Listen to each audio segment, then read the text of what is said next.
Hello guys, parenting tips tayo ngayon. May share lang ako about sa mga anak ko or ako bilang magulang, bilang ina, kung ano ako sa mga anak ko, kung paano ko sila didisiplina, lalo na sa usapang pera guys. No. Ito kasi sa bahay guys, pag ganito yung panganay ko, si CJ na grade 9, siya po yung nag-asikaso dito. Pag nasa tindahan ako, siya po lahat nag-asikaso sa likod, maliban lang sa paglalaba, ako ang gagawa noon. Pero yung pagluluto, paglilinis ng pinggan, pagwawalis, yan, paglilinis sa sala, yung mga anak ko sila, meron po silang yung dalawa kong anak na lalaki, si Kel at si CJ, yung si Kel na mas grade 2, maliban na sa bunso ko si Pauline kasi ano pa yan, 3 years old pa lang naman, so wala pa siyang kanalaman dyan sa mga gawaing bahay. Pero tinuturuan ko na po siyang, kunyari may kunyari itong mga baso, ayan may baso. So, excuse me guys, ang baso namin gano'n talaga kasi napaka-resourceful ko na asawa. Ito, pag kumakain kami ng cup noodles, hindi ko tinatapon yung ganito kasi magagamit naman siya guys as a baso, di ba? So, ayan, tinuturuan ko yung bunso ko na magligpit po ilagay doon sa hugasan namin. So, ayun, sasabi kasi ng tinuturuan ko talaga sila paano maglinis, paano magligpit. Pag makita ko yung kalat talaga guys, nagbubunga nga na ako niya na maingay talaga ako as a mama, as a mother, maingay talaga ako sa mga anak ko kasi gusto kong may matutunan sila. Kahit strict ako, napaka-strict kong magulang, napaka-strict ko din about pagdating sa business, even sa mga members ko, alam nila yan na napaka-strict ko pagdating sa negosyo, no? So, yung mga anak ko guys, tinuturuan ko talaga sila paano maglinis ng maayos, kahit paano magtipid, ayan, at I teach them how to earn money and how to value money, no? Kahit gaano pa kalit yan guys, kailangan ituturo mo sa kanila kung paano makatipid at paano pahalagahan yung bawat sentimo na ating kinikita, at doon din sa mga baon nila, kailangan marunong din silang mag-ipon. So, ito na nga guys. May papakita ko sa inyo dito. Ito hindi ko to pinagmamayabang sa inyo guys ha. Gusto ko lang ipakita sa inyo para makakuha din kayo ng ideya para may apply nyo din doon sa mga anak nyo, no? So, ito naman guys, ito yan. Pinakita ko na po ito na last vlog ko. Ito matagal na po. Ito, Kuya Kel, ito po yung ipon ng aking grade 2. Ayan. Malaki na po yan guys, yung tag 100, may 300 na po siya dyan, may mga barya pa. Ang ginagawa naman ng ang grade 2 ko, since na hindi kami nagbibigay dyan ng baon na pera, ang binibigay ko talaga dyan is pagkain lang, since may tindahan naman kami. So, pinapadalhan ko lang siya ng tubig po talaga guys, at saka biskuit. Hindi po ako hindi po ako yung akong ina na palabigay sa anak ng ganitong mga inumin. Tubig po talaga ang pinupush ko sa kanilang inumin. Hindi po yung mga concentrated na mga inumin po. Yung anak ko si Kel, ang nagbibigay po niyang baon sa kanya is si Nanay Dibi ko po, tsaka si Tatay Silo. Sila po talaga nagbibigay ng baon kay Kel. Ito si Kel, hindi po talaga siya mahilig bumili kasi may pera na siya, may baon pa siyang biscuit, siya binibigyan pa nila ng baon din, maliban sa pera. So, ang pag-uwi niya, meron siyang pera, ilalagay niya dito, no? Yung 20 niya, kasi binibigyan siya ng 20, pag-uwi niya, 20 pa rin nandito. Nilalagay niya, binibigay niya sa akin, no? Kaya nakakaipon po siya.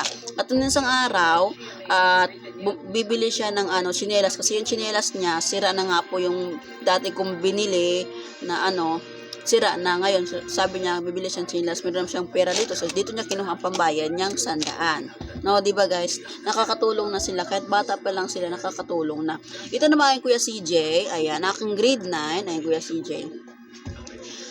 Maraming barya guys. O bakit? Kasi si Kuya CJ ko is isang tipician. Pag siya ang nasa tindahan guys, hinayaan ko siya ang mag-load para kumita naman siya. Kaya mabigat na po ito. Ayan. Tapos, yung yung baon niya, pag may matira, nilalagay niya dito. Binibigay niya sa akin para ako na maglagay diyan sa kanilang baonan. No? Tinuturuan ko po sila guys kung paano magtipid kahit may tira man lang silang 2 pesos or 3 pesos sa kanilang baon. Importante merong natira. May lagay sa kanilang alkansya. Sabi ko sa kanya, mag-back to TPC ka kasi huminto nga siya nung bakasyon kasi hindi naman siya na naglulod hindi siya pumasok kasi bakasyon nga. Sabi ko, since bakasyon naman, ikaw ang banda sa tindahan, mag-load ka. Pa ikaw ang tao dyan, ikaw ang mag-load para kumita ka rin sa load. So, ayan po. Malaki na po yung ipon niya dyan, guys. Tapos, yung chinelas niya, sira na din. Sabi niya, mama, bili ako ng chinelas. Since may TikTok shop naman po ako, guys, doon na po ako umorder ng mga chinelas nila. At nagbayad nga po siya. Dito niya kinuha yung bayad niya sa kanyang chinelas doon sa aking TikTok shop. So, napakaganda. Guys, napakagaan sa loob at napaka-proud na kahit sa mura nilang kaisipan is marunong na silang magtipid at magpahalaga ng pera at meron na din silang mga bagay na sa kanila talaga mismo at pinaghirapan po talaga nila. So, ayan, ganyan po ako bilang magulang, strict po ako pero meron po silang natutunan, no? At sa mga doon nagsabi guys na kinawawa ko doon yung mga anak ko kasi utusan ko ng ganon, hinayaan ko lang hatindas, hindi po totoo yan guys. Mas maganda po ang batang inuutusan mo guys, ang gawaing bahay, hindi po kawawa ang tawag doon, no? Ang tawag po doon is pinipipre mo lang sila sa pagdating ng araw pag kayo magulang, wala na kayo sa mundong to kasi hindi naman po talaga tayo hindi po talaga tayo mananatili sa mundong ibabaw na buhay. Hindi po tayo bato. Even bato guys, mamamatay din, no?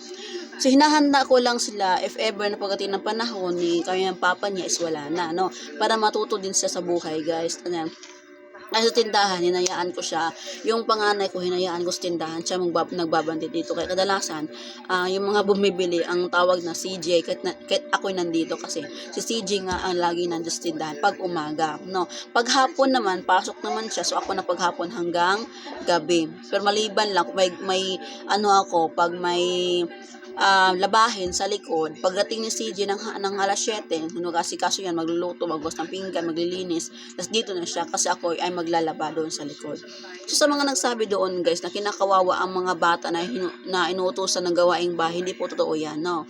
Wag po nating ilagay sa isipan na kawawa yung mga batang gumagawa ng gawaing bahay, hindi po ganun. Hindi po natin wag po nating sa isipan nila na magiging tamad kasi pag ang bata magiging tamad, batugan, ang mahihirapan din guys ikaw lang din at sila lang din pagdating ng panahon, pagdating ng araw, sila din mahihirapan kung sila ay batugan habang bata pa na batugan na. So kung batugan sila ng bata pa, what more kung sila ay mag-asawa na, no? Lalo na yung mga anak mo kung lalaki kasi pagdating ng araw, sila ang bubuhay sa pamilya nila, no? At lalo na sa babae guys, pag alam nyo anak yung babae, turuan nyo po sila maging mahusay, maging magandang ihimplo bilang isang babae. Kailang matuto din sila sa buhay din guys. Mapababae ang anak natin, ikaw na mismo magulang, ikaw talaga mismo ang magturo sa anak mo kung paano sila maging in the future. So ikaw habang nandyan ka sa mundong, tuturuan mo sila kung ano. Tapos wag mo sa isip nila na bata pa naman yan, okay lang nila gumagawa ng ganyan. No. Wag ganun guys. Kaya habang bata, paturuan mo sila ng sakto, utusan mo sila, bigyan mo sila ng rules, bigyan mo sila ng gawaing bahay, nang sa ganun, matutunan nila pagdating ng panahon. Maalala nila tayo na ganito si mama namin, ganito si papa namin, maalala nila guys pagdating ng araw guys. So, wag po ninyong yung mga itolerate yung mga anak niyo kung mali ang anak niyo guys. Kailangan disiplina niyo. Wag niyo hayaan na gagawin yung mga bagay na alam niyo hindi tama. So, yun lang po guys na matutunan sa aking parenting tips as a mother, as a parents na. So sa mga hindi pa po nakapag-follow sa aking YouTube channel, please po follow po tayo for more tips bilang nanay, bilang kananay. Comment, share po sa ating video ngayon. Sana po may matutunan po sa mga nais idagdag po. Thankful po ako pag may mag-comment po na idagdag po na sa ganun mabasa ng ating mga viewers kung ano po yung itutulong nyo as ating parenting tips na. So, yun lang po guys. God bless po.